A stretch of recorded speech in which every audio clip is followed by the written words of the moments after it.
Hey, what's up? It's Ben from WODprep, and in this video, I'm gonna help you get your best score possible on CrossFit Open 19.2.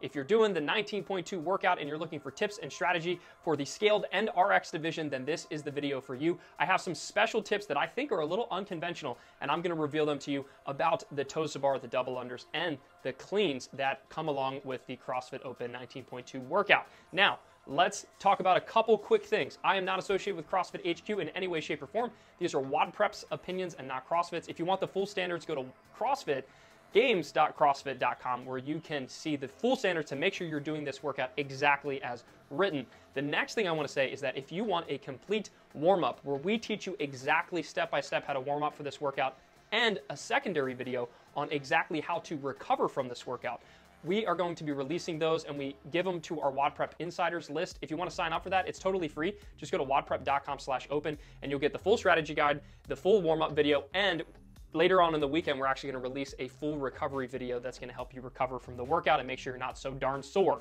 So let's dig into it. This is a repeat workout with a slight twist. Basically, everyone is going to be working out for at least 8 minutes rather than 4 minutes back in 16.2. If you haven't watched yet, I do have a full strategy video that's already been released about 16.2, and I've retitled it and made it say 19.2, but this is the freshest and most updated version of that, and there's a couple tweaks I want to make to my original suggestions. So that's what we're going to be revealing today. Before we dig into the nitty-gritty of this workout, I have something really important to talk about, and that is the fundraiser that we ran for 19.1. You guys blew me away. The WODprep family is incredible. Guess what? We raised over $12,000 in just a few days for custom-made CrossFit in Paradise, California. Again, that's the gym that burned totally to the ground because of the campfire incident in California. And guess what? We are almost at their $50,000 goal, and a lot of that came from this weekend and the WODprep family. So as promised, we raised over $12,000. Guess what? I'm matching. It's like $12,700 or something like that. I'm gonna be matching it. I have to admit, I was blown away, so I'm gonna have to save a couple pennies over the next couple weeks to make sure I can match the donations that you made, but it's coming through and I am absolutely blown away by the community, so thank you. All right, let's talk equipment. What sort of gear should you wear during this workout? For me personally, there are three main things. Number one, tape. I will have my thumbs taped the entire way. If you don't know how to tape your thumbs, we have a video for that, obviously. So I'm gonna have some tape for digging in my hook grip. Next, I will definitely have a belt, a weightlifting belt. I probably will not tighten it until I get to the second and third rounds, hopefully fourth and fifth rounds, not really. But I will only tighten it when I need it. So the first round, I'll probably keep it loose. I might even keep it on the ground. But as the cleans get a little bit heavier, my core will be fatigued from all the toes to bar. Really important to have a belt. I think it's gonna help maximize those heavier weighted cleans and you're gonna be able to move through them quicker. And then next, weightlifting shoes. I will certainly be wearing weightlifting shoes because it's going to help me squat more effectively and more efficiently. But Ben, they're heavier than normal shoes. Won't that hurt your toes to bar? No, they're not that much heavier, and no, it's not gonna play a major role, especially if I'm doing singles, which I probably will be doing again this year. So I'd suggest, again, weightlifting shoes, a belt, tape the crap out of your thumbs, and then if you need them, if you feel like they're gonna help you, possibly some knee sleeves to put over those knees on the heavier cleans. I'll probably have mine on, just slid down over my calves, and when it's time to do, hopefully, those 275-pound cleans, I'll slide them up over top of my knees, and they're gonna feel a lot better and a lot stronger. All right, let's talk about the toes to bar. In my opinion, the toes to bar are probably the most important part of this workout. Obviously, the cleans, I think, are going to be the determining factor on whether or not you make it to the further rounds. It all depends on how strong and proficient you move the barbell. But there's a lot of people who will lose this workout on the toes to bar, and that's because they're going to do too many reps unbroken. In the previous strategy guide that I released, I suggest doing something like descending sets, but I want to reveal a strategy that worked really well for me. So I'm very proficient at toes to bar. I can do 40 unbroken sometimes, like on a good day. But when I redid this workout back in 2016 and improved my score immensely, I did it with singles. That's right, singles the entire time throughout all of the toes to bar. So let's go over the math really quick.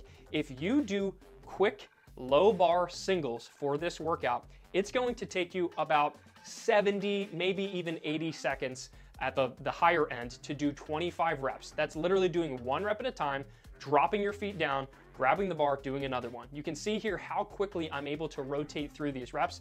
The key here is I don't have to control my feet back down to the ground. I don't have to use my core to control this crazy kip. I'm literally doing single repetitions every single time.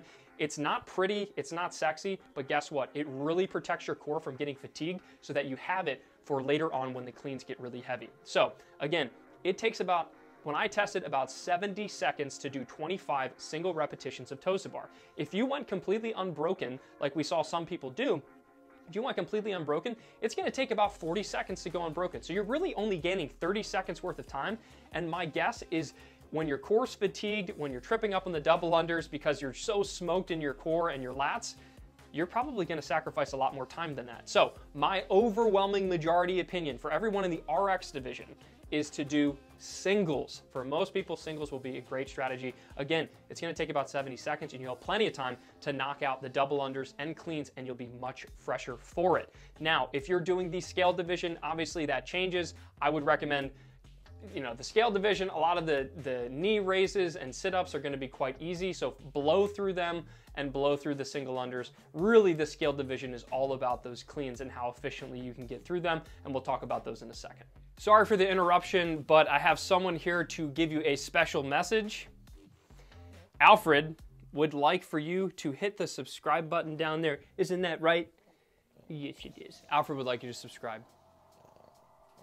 A couple other quick notes about the toes to bar. Make sure that you're doing either a drop-in method. If you are having troubles not getting your toes to the bar and you don't even know if you can do any, I highly suggest using this method where you literally drop into the bar and you're using a bit of a swing and you can swing those toes up to touch the bar and then reset in between each rep. It might be a lot slower, but using a box or using some sort of step stool to drop and swing into those reps will allow a lot of people to hit this workout RX. The last major key that I want to mention for the toes to bar, whether you're doing unbroken sets, which is totally fine. Some people are gonna really need to do that if maybe their double unders aren't efficient. They're not gonna need to make up a little bit of time with the toes to bar. That's okay. If you need to do unbroken sets, make sure that you're focusing on really pushing that head through in between each rep, and be sure to start each set with momentum. I see a lot of people when they hop up on the bar, they do what I call a dead stop start. So you don't want to just jump up to the bar, sit there, and then have to swing a couple times to gather momentum. Whenever you jump up to the bar, whether it's for a single, whether it's for a big set, I don't care what it is, make sure that you have momentum. I call this a hop in or a hollow hop in. Just hop into the bar and put yourself in a position that allows you to kip swing and get those toes to the bar. That is going to be huge and it's gonna save you a lot of time and energy compared to the dead swing start. All right, time to talk about the double unders. We have a lot of really good strategy videos for double unders specifically, so I can't go into all the details now. I would like to draw your attention to a link in the comments, and also I'll put it in the description. It is the 7 most common double under mistakes that I see. That video is gold and you need to watch it. If you tend to trip up on your double unders, maybe you can get a few in a row, please go watch that video because it's gonna help you get a better score on this workout. A couple just quick tips for double unders specifically in this workout. If you're someone doing this RX and you can do unbroken double unders, maybe you're gonna get really excited to knock out a set of 50, I would challenge you to do 2 main things. 1, don't count. Let someone else count for you. Just take deep breaths and focus on each rep, making sure that you're hearing that rope click the ground every single time it spins. So don't let the music get in the way. Don't let your counting get in the way. Focus on breathing and doing your reps. Let your judge count for you. The next thing I want to mention is that when you pick up the rope, don't immediately start with a double under rep. You might be able to save half a second if you start with double unders immediately. But more often than not, I see people pick up the rope, they're already tired, they pick up the rope, they attempt a double under, and they miss. They attempt a double under, and they miss. Always start with a couple big singles and then flow into your double unders. Just getting the rhythm for 1 or 2 single under reps will make sure that you hit the ground running and you're ready to do a big set of double unders. The last thing I want to mention is that if you're someone who's on the fence about doing double unders, maybe you can do some, maybe you can do single double, do your best to keep the rope spinning. So don't necessarily focus on trying to get unbroken reps. I mean, I would love for you to do that, but you don't have to. Instead, focus on just jumping, and then hit a double. And then after you hit that double, see if you can keep the rope spinning. If you're someone that does single double, that's totally fine, and you can do that because that rope is still spinning and you'll be slowly but surely accumulating reps. If you're someone who's on the fence, maybe you're stuck in the single double rut, I challenge you, again, go watch my other double under videos and see if this can finally be the workout where you break out of single double hell and move into unbroken reps, because you will need it. You will need to get through these double unders with pretty decent efficiency to make sure that you have time for the cleans. Ooh, and one really quick tip to add into there is do not jump on cracks. I know it's like an old wives' tale, don't step on a crack, you break your mother's back or something like that, I don't know.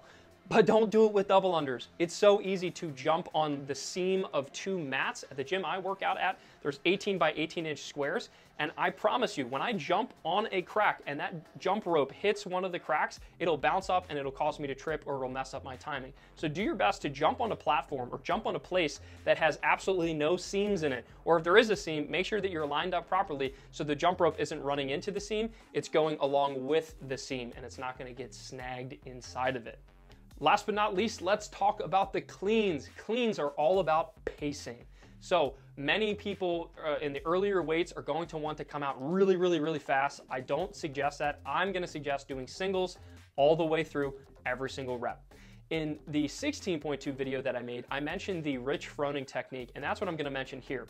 So I have this theory that Rich Froning, whenever he's doing barbell work, he takes a breath in between each rep. And if you wanna see what I'm talking about, just go into the YouTube search bar and type in Rich Froning secret, and you'll see what I'm talking about. It's one of my older videos. But what I want you to focus on for each set, for each round, I want you to have a planned amount of breaths to take in between each single. So for me, when I'm doing 135, I'm gonna pick up the bar, do the squat, drop, and take one breath. And then pick up the bar, do it again, one breath. I'm going to make sure that I stay one breath in between each rep. As soon as you get lost and start bending over and taking multiple breaths, your 1 to 2 second break turns into a 15-second break and you're running up against that timer. So for me, and for a lot of people, I would suggest maybe a 1 to 2 breath break in between each rep. So for example, when I get to, let's say 185 for me, which is the next round, I might take 2 breaths in between each rep. It's gonna take a little bit longer, but I'm going to stay consistent, pick up the bar, stand up, drop, take 1, 2, back on the bar. If I'm feeling really good, I might actually shorten that to 1 breath, but what I don't want to do is go really fast in the beginning and then sit there and wait for 10, 15 seconds before touching the bar again. The key is to keep a nice steady pace on the cleans. Make sure that you get used to dropping the bar and getting your hands back on it very quickly. And that goes to my next point, which is don't use bouncy plates. So if possible, if your gym has a set of plates that are not bouncy at all, that literally hit the ground and they don't bounce very much, that is going to be much more efficient than having the super duper bouncy high temp plates that you drop them and they're gonna wanna scatter and bounce across the gym. Every single time you drop and it slides across the gym or starts rolling away from you, that's a lot of wasted time and energy getting back towards the bar. What I'd rather see is I'd rather see you drop the bar and then it lands right in front of you, you pick down, you bend over and pick it back up. You shouldn't have too much feet adjusting, shouldn't have too much hand adjusting. You should literally get down, get that hooker, pick the bar up, do your rep, and then keep repeating it with the same exact cadence, with the same exact footwork every single time. One thing I would like to note for those of you who maybe struggle doing full cleans or squat cleans, as the CrossFit community calls it, make sure that you understand that you are allowed to do a power clean and then a front squat. From what I understand, you can pick the bar to your shoulders and then do your front squat. If that is going to cause you to be more consistent and more efficient and not have any failed reps, I would suggest going that route, even though it's a little bit more work. So if it gets really heavy, I know for me, at the heavier weights, it was pretty tough. There were actually a couple times where I power cleaned it, reset my feet and front squat, and it just saved me the coordination of having to get under the bar perfectly for those heavier reps, and it could be something that helps you.